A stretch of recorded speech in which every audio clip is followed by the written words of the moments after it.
My name is Tom Young, and I wanted to talk about the Ferrari 365 GTC4. These cars were built 71, 72, didn't make a lot of them, 500 or some odd cars in total. They made two versions. They made a US version and a European version. So they had different distributors, different exhaust. They were the 2+2 versions of this Grand Touring type car that Ferrari came out in the 70s. This is the car that looks very similar to a Daytona, except for the fact that it has a front rubber bumper. Pop-up headlights. Some people consider this the secret that has the Daytona performance, but yet has so many more things to offer, which I would tend to agree on certain aspects of it. It has 4 seats, which means it has more room in the back, has a big trunk, and also power steering. I think with the Daytona, you can get used to the fact that the steering is heavy, but at the same time, having power steering for one of these cars when you're driving around town really makes it easy to get around. But this car also has some little quirks to it, which I think holds it back sometimes. One of them being the way the engine is laid out. This engine is pretty impressive when you first pop the hood. It's a big, wide engine, and the reason why it feels so wide is simply because it has DCOE carburetors. These are side draft carburetors, and there's 6 of them, and they're laid out right on the sides of the engine, going towards on the sides and go towards the center of the car. So looks pretty neat, but these things offer a couple issues. Ferrari said that they did it because they wanted to lower the hood, and so when you put the engine lower down, because the carburetors are not sticking up the center, they said they lower the hood height of this particular model. But in order to do that, these intakes run across the engine and go towards the center or down across into the intake valves, which are on this side. So they kind of cross over, and integrated in the valve covers is the intake manifold. So what that means is whenever you have to do a valve adjustment on this car, you have to remove these carburetors. You have to take everything out. You have to take the linkages out.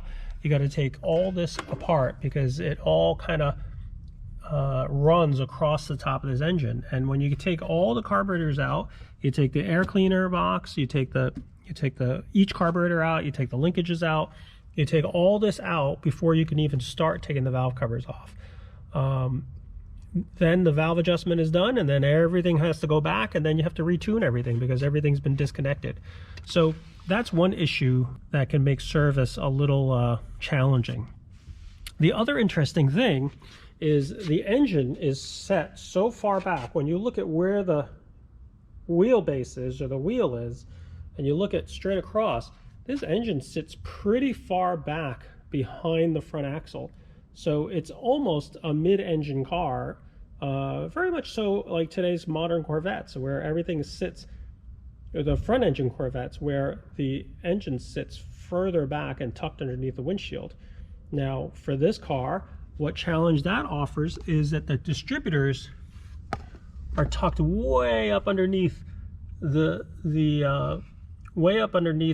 dashboard or under the windshield. So in order to get the distributors out, it really is a struggle, because the engine being so wide, to reach across there, you really need to have you need to practically lay across the engine to get to the distributors back there.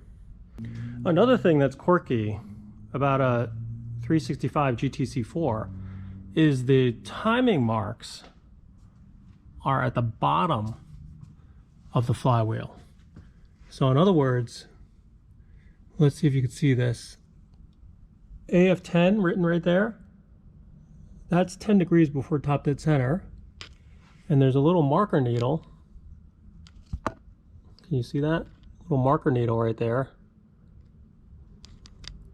that tells you where the timing mark is. Because the engine is so far back in the chassis that you really can't read the window from up top. So by the 365s, some of them, 365 2+2, the timing marks are still at the top of the flywheel, but what they did was they moved them to the bottom on Daytonas and 365 GTC4s. So it adds another layer of complexity. You know how everybody says that lifts are great because you have so much better access under the car, but what ends up happening is you got to run a timing light underneath, but then you have to adjust the distributor from up top. So it just ends up being up and down, up and down. I mean, how do you adjust the distributor from up top when you're pointing the timing light from below, and you're trying to read the flashing strobe of the timing light on these marks, and then you can't turn the distributor until you let the car down and get to the top. So you kind of have to put the car midway so I can crawl underneath, lay underneath, check the mark, and then go up top and adjust the distributor accordingly. So yeah, it's a little bit of a pain in the butt, but that's another little quirk of the 365. So what I do is I usually try to put like a little paint marker on the AF10 mark, just so that I can identify the timing mark. Sometimes, whether it's my aging eyes or it's just not easy to see when the strobe is flashing, but it's easy to catch it to find out where the 10 degrees before top dead center. The full advance mark also can be marked so that you can see it. Some people will just mark the PM16 line and then have an adjustable timing light. But I sometimes worry that I've had one timing light fail where the adjustable timing mark was not working correctly. So I tend to go with a regular plain old simple timing light and use the timing marks on the car. But yeah, just add a little bit of paint. Some people change colors for the 616 bank and the 712 bank. But I usually don't get those mixed up too badly, so I just want to make sure I have some kind of paint so I can identify it when the strobe is on. Another thing with this engine layout, which is quirky, is the air cleaners. So let me pop off the air filter, and I'll show you what challenges faces there. To take the air filter out, or the air cleaner out, you have to take this cover off. Now, look at the spring clips. There's 3 of them up top, okay, and there are 3 of them underneath. Well, how do you get the bottom ones clipped to these clips underneath when you can't reach underneath the getup? So it's a real trick to get the bottom ones hooked on and to put this cap back on where it snaps into place. The bottom clips are really hard to get to. You have to kind of reach up underneath. You really can't. You can get to some of it. I think you can reach up underneath from underneath the car to get to the back clip, but the center one is blocked by the fender apron. The next issue is, how do you think you get this air filter out? So this air filter has to slide out, but it doesn't make it past the fender liner. So you can't take this air cleaner out easily because it has to slide out perfectly straight, because the velocity stacks keep the air filter from coming out at an angle. So what are the solutions? Well, the solutions are, you take the velocity stacks out one at a time, and then you might be able to get the air filter out. But the other challenge to that is that these velocity stacks were originally held in place with studs. Well, getting the studs in place and lined up is not so easy. So a lot of times what we'll do is we'll replace the studs with bolts, so that you can easily line the velocity stacks up and bolt them in place. The other thing is the tabs. If you look at the bottom, there are tabs in there too. So the tabs also keep the filter. If you pull the filter out straight enough, the tabs prevent it from coming further out, and it does hit against the fender liner as well. So it's a big challenge. I mean, everybody has their way of doing it. What I've done in the past is taken all the velocity stacks on, slide the air filter in place, then individually bolt each velocity stack one after another as you work your way towards the front of the car. Now, that's all fine and good with a new air filter.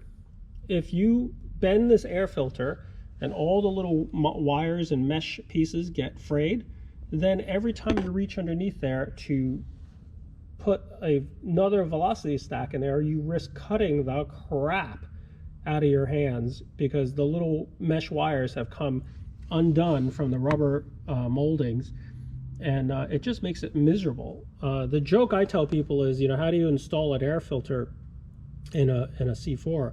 Well, I always tell them, you take a perfectly good air cleaner and you crumple it up into a ball, you stick it inside the air box, and you unfurl it inside the air box, which is not far from the truth. I mean, it's a little exaggerated, but I tell you, these air filters are really a challenge. A lot of times, if you can leave them in place and you just kind of tune it, and that's what I've done here, is I've just left it in place and tuned the carburetors the way it is without pulling the air filters out, just so I don't have to struggle with at least putting the air filters back. I still got to get the clips and the air cover the airbox cover back on, but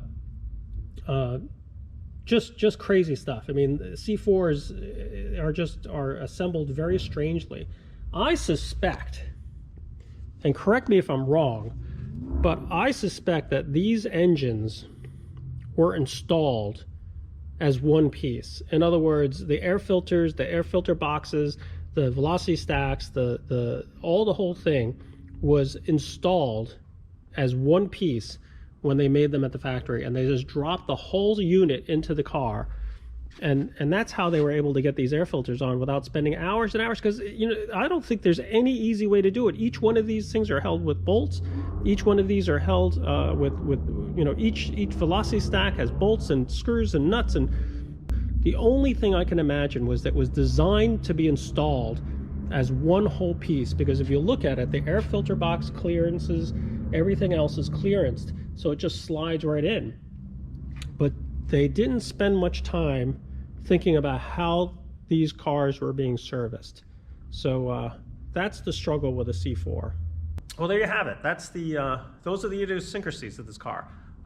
Not completely the worst thing in the world, but it's just little things that can take a little bit longer to service, a little bit longer to repair. Whenever a car, one of these C4s come into my shop, I'm prepared. I know that it's going to be a little bit more work, a little bit more struggle to get it done. But when you look at some of the other things that these modern cars have, it's probably not that bad. But when you're used to working with older cars with lots of space and access, it starts to get to the point where these cars get a little bit less access. So that's what makes us complain a little bit. But all in all, it's a good car. They have a lot going for them. Thanks for watching.